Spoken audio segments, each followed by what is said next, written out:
गर्मियों की छुट्टियों को खुशनुमा बनाने के लिए धनबाद में एक बार फिर से डिज्नीलैंड मेला धूम मचाने आ गया है। लेकिन इस बार धनबाद वासियों को कुछ खास अनुभव करने का मौका मिल रहा है। इस बार मेले का मुख्य आकर्षण अंडर वाटर फिश टर्नल है। इस अंडर वाटर फिश टर्नल के अंदर आपको मिलेगी रंग बिरंगी मछलियों के साथ कई अन्य समुद्री जीव। वहीं महिलाओं के लिए कई प्रकार के लगाए गए हैं स्टॉल और बच्चों के लिए भी है कई प्रकार के झूले। तो देर किस बात की, अभी आइए जिला परिषद मैदान धनबाद और उठाइए आनंद। खबर बलिया के बांसडीह से है, जहां नीट पेपर लीक मामले में बलिया में बीजेपी के फायर ब्रांड महिला विधायक केतकी सिंह का सुबासपा के विधायक बेदी राम पर बड़ा बयान। कहा कि विधायक को पार्टी से निकालने के पीछे ओम प्रकाश राजभर की जवाबदेही है। ऐसे व्यक्ति के खिलाफ कार्रवाई और कठोर कार्रवाई होनी चाहिए। अगर बेदी राम पेपर लीक मामले में जांच में दोषी पाए जाते हैं तो उन पर भी कार्रवाई होने से कोई नहीं बचा पाएगा। बेदी राम के खिलाफ जांच की बात पर विधायक बोली कि इस प्रकरण में जिसका भी नाम आ रहा है सबकी जांच हो रही है। यही नहीं, विधायक ने अखिलेश यादव को भी नसीहत देकर कहा कि उनकी सरकार में लेखपाल की भर्ती में 10-10 लाख की बोली लगती है। एक विशेष वर्ग को खुश करने के लिए बच्चों के पेपर में व्हाइटनर लगाकर पेपर बदल दिए जाते हैं। यह देश अभी भूला नहीं है। मैडम, जिस तरह से लगातार पेपर लीक का मामला सामने आ रहा है, क्या लग रहा है कि पेपर लीक जो है सरकार के लिए कितनी बड़ी चुनौती या समस्या बन चुकी है सर?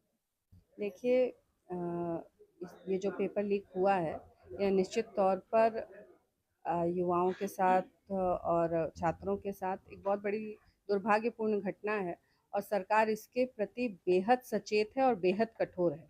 और आप देख रहे होंगे कि जब से यह मामला सामने आया है, इस पर एक सर्जिकल स्ट्राइक आप कह सकते हैं कि सारे दोषियों पर हो रहा है और सबको किसी को बख्शा नहीं जा रहा है। जो जहाँ पे है, जैसे भी है, उसको निकाल के और सरकार प्रयास कर रही है कि इसको ख़त्म किया जाए और एक अच्छा उदाहरण इस देश में प्रस्तुत किया जाए।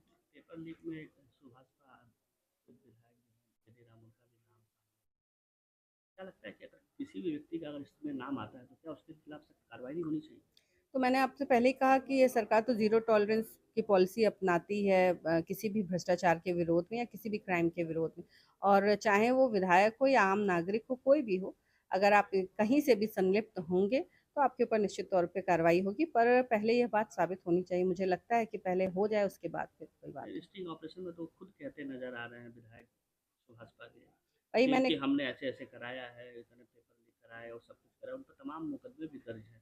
तो क्या ऐसे व्यक्ति के खिलाफ या तो सुभाषपा अध्यक्ष को नहीं चाहिए कि पार्टी से निकाल देना चाहिए या उन पर कार्रवाई करनी चाहिए? देखिए, सुभाषपा पार्टी का अपना मामला है कि उस पे क्या करना चाहते हैं। वो खुली तौर पे वो अपने इसके लिए होंगे, जवाबदेह होंगे कि उनको क्या करना चाहिए। इसमें हमारी पार्टी तो है नहीं कि हम लोग कोई इस पे टिप्पणी करें। परंतु यह अवश्य है कि अगर कोई भी व्यक्ति जिसने छात्रों के साथ मिलकर इस तरह का काम करने का अगर काम किया है, तो उसके ऊपर कार्रवाई तो निश्चित तौर पर होनी चाहिए और कठोर होनी चाहिए। आपकी पार्टी के अलायंस में है वो सुभाषपा, तो क्या इसकी वजह से, उस विधायक की वजह से अपनी पार्टी की छवि खराब नहीं हो रही मैम? देखिए, हमारी पार्टी मैंने तो पहले दिन से, जब से सरकार बनी है, तब से आप योगी आदित्यनाथ जी का 7 साल होने जा रहा है। आप देख रहे होंगे उनका कार्यकाल कि वो किसी को भी ना जात के आधार पे, ना धर्म के आधार पर, ना पार्टी के आधार पर, किसी भी आधार पर इसलिए नहीं बख्शा जाता है कि आप हमारे साथ हैं। अगर आप दोषी हैं, आपने कोई क्राइम किया है, तो उसके ऊपर योगी आदित्यनाथ जी का बुलडोज़र हमेशा तैयार रहता है। और चाहे वो अलायंस के हों, चाहे स्वयं पार्टी के अगर कोई कार्यकर्ता है, अगर आपने ऐसा किया है तो आगे के लिए आपके लिए ठीक नहीं है। उनकी गिरफ्तारी की मांग या उन पे कार्रवाई की मांग करेंगे अगर इस तरह से, अगर इस तरह उनकी क्यों? हम लोग तो ये माँग करना छोड़िए। सरकार जिस तरह काम कर रही है, आप देखिए केंद्र में सरकार जिस तरह काम कर रही है इस पूरे नीट के पेपर लीक को लेकर, आपको लगता है कि कहीं कोई ऐसी संभावना बची है कि अगर कोई दोषी होगा तो उसको बचा लिया जाएगा या वो बच जाएगा? ऐसा कुछ नहीं है। और हम लोग को माँग करने की आवश्यकता तो तब पड़ती है जब हम देखते हैं कि कार्रवाई नहीं हो रही है। पर जब हम सबको पता है, पूरा देश देख रहा है कि किस तरह कठोर से कठोर कार्रवाई का इसमें प्रयास हो रहा है, तो उसमें माँग करने की मुझे कोई अभी आवश्यकता तो लगती बेदी नहीं। में अभी तक कार्रवाई क्यों नहीं हुई? बेदीराम का भी जिस दिन पूरी तरह से साबित हो जाएगा, उस दिन उनके ऊपर भी हो जाएगी। कार्रवाई होगी? निश्चित तौर पे अगर अगर वो मिलते हैं तो, अगर जल्द। अगर दोषी मिलते हैं तो कार्रवाई होने से तो कोई नहीं बचा सकता। लेकिन जब तक अगर इस मामले में खुद के उनका जो वीडियो एक वायरल भी हो रहा है या जिस तरह से स्टिंग ऑपरेशन हुआ है उसमें वो साफ कह रहे हैं, तो सुभाष सुभाषपा को इस पर ध्यान नहीं देना चाहिए क्या? क्योंकि उसके साथ-साथ पार्टी की भी छवि तो खराब हो रही है बीजेपी की। देखिए, सुभाषपा का मैंने पहले भी कहा कि उनका अंदरूनी मामला है, इसमें मैं नहीं बोलना चाहती हूँ। और जो यहाँ तक रही स्टिंग ऑपरेशन की बात, तो कई बार ऐसी होती है कि बातें कुछ और होती हैं, निकलती कुछ और हैं। जब तक ऑथेंटिक ये कोई कोई छोटा-सा स्टिंग ऑपरेशन नहीं है, ये लाखों युवाओं से जुड़ा हुआ मामला है, बेहद संवेदनशील मामला है और इसको हम राजनीति से ऊपर उठकर या बयानबाज़ी से ऊपर उठकर हम लोग देख रहे हैं कि कार्रवाई ठीक होनी चाहिए, दोषी पकड़े जाने चाहिए ताकि भविष्य में छात्रों के मन में ये विश्वास आए कि हमारे देश में उनके हित की रक्षा हो रही है। तो ये ज़्यादा मुख्य है। अखिलेश यादव तो कह रहे हैं कि अगर ये बीजेपी का या पार्टी का तो ये धंधा ही बन चुका है, पेपर लीक कमाओ और माल कमाओ। अखिलेश यादव का तो मुँह नहीं है बोलने लायक। हँसे तो हँसे चलनी हो हँसे जेब में 75 को छेद।